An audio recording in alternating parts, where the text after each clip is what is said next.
ازيكم يا حبايبي عاملين ايه؟ احنا هنعمل النهارده بصارة يا حبايبي.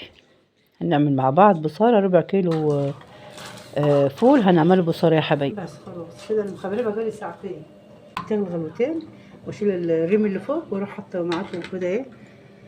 ادي قرن فلفل، ادي حته تومه، ادي بصلايه، والخضره اهي متفرزه، ما طلعتش بره ولا جبت حاجه من السوق. الخضره اهي متفرزه هحطها كزبره على بقدونس.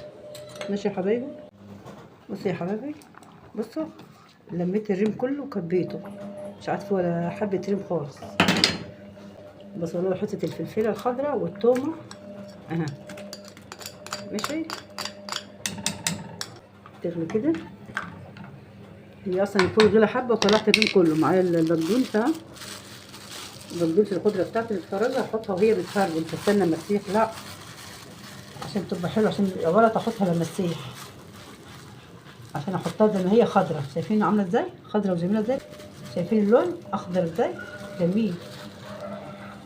حبه منهم يا حبايبي كده، مش هحط كتير، بس مقدار كده ايه، غطتين حطيتهم اهو. هحط لك كزبره ناشفه.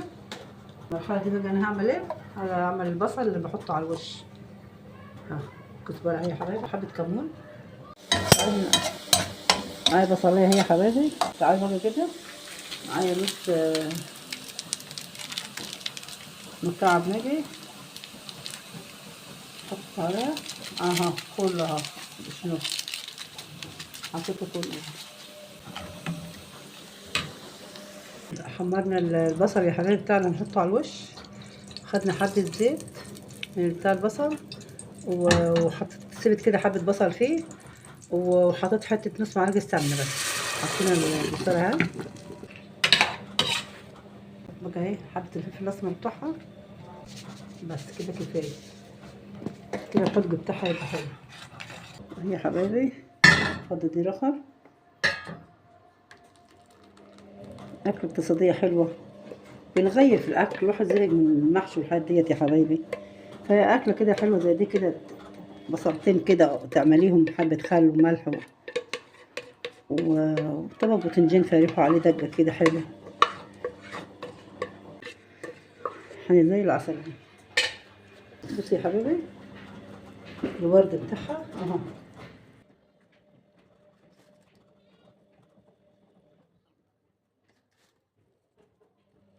شايفين الورد بتاعها الجميل ده، البصل ده الورد كده. أكلة حلوة كده ايه، اقتصادية جميلة كده. مش نسلها كل الشراء. دي أحلى حبايب في الدنيا. مع السلامة، أشوفكم إن شاء الله على فيديو جديد. اتفضلوا معانا بسرعة. مع السلامة.